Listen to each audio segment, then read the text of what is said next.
आगे देखते हैं charter act of 1813 the act renewed in east India company charter act another 20 year but introduced the significant reform particularly trade education. It marked the beginning of British government direct involvement आया था, direct involvement in the socio-economic development of India. मैंने इसके द्वारा से क्या हो गया कि ब्रिटिश गवर्नमेंट डायरेक्ट इन्वॉल्वमेंट हो गया किसके socio economic development of India के कार्यक्रम में। ठीक है, आगे देखते हैं की फीचर क्या है। की feature of charter act 1813 abolition of trade monopoly. इसमें क्या किया गया, ट्रेड मोनोपोली को खत्म कर दिया गया। ट्रेड मोनोपोली इन इंडिया खत्म कर दिया। Indeed the allowing the British merchant to trade freely in India.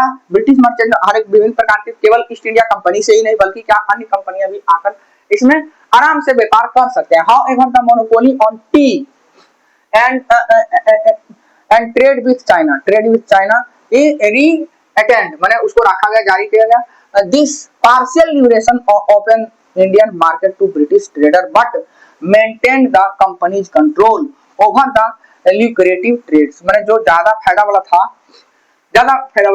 बात उसमें उसको रखा गया ईस्ट इंडिया कंपनी के मोनोपोली को। ठीक है, assertion of sovereignty the act explicitly recognise the sovereignty of British crown over the East India company territory in India. This declaration reinforce the British government ultimate authority को बरकरार रखा गया।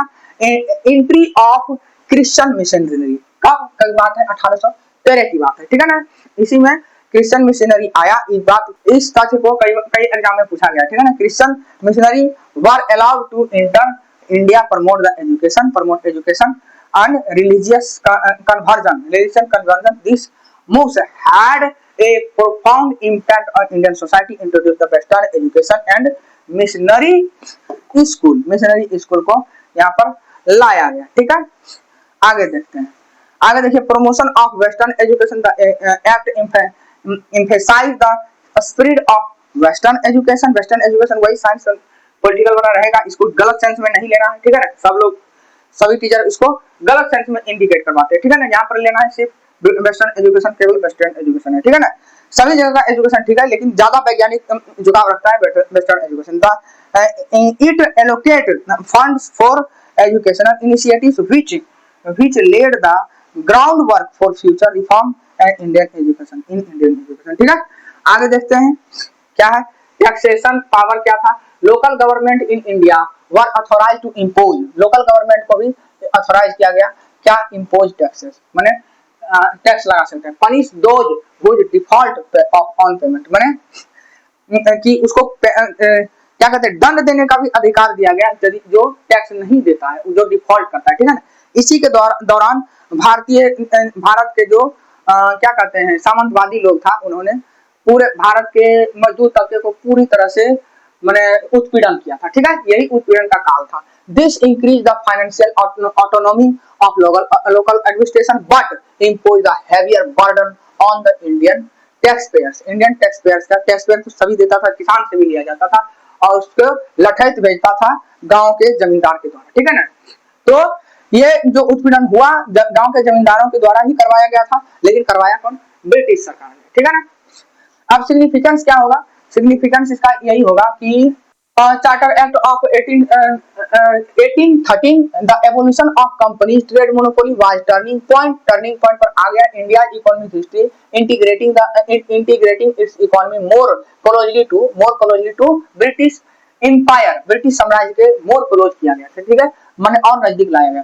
Introduction of western education आया था, crucial role shaping the modern Indian society. मैंने इसी के कारण से मॉडर्न इंडियन सोसाइटी बना। Creating the educated middle class, educated middle class को बनाया गया। एजुकेटेड मिडिल क्लास को यहाँ पर बनाने की शुरुआत किया गया। Wood letter play a pivotal role, मैंने भूमिका निभाया था इंडियन फ्रीडम स्ट्रगल में। ठीक है ना, the allowance for the missionary to operate Indian introduce a new culture आया and religious dynamics often leading to conflict but the fostering the social reform. मैंने कई बार जैसे कट्टरवादी जो है संस्था है उसके साथ तो कन्फ्लिक्ट हुआ, लेकिन अंततः ये सोशल रिफॉर्म का कारण बना, जिसके कारण से कई बार यहाँ से भी लोग निकलकर ये स्वतंत्रता संग्राम में शामिल हुए। ठीक है, आगे देखते हैं कंपैरिजन बिटवीन द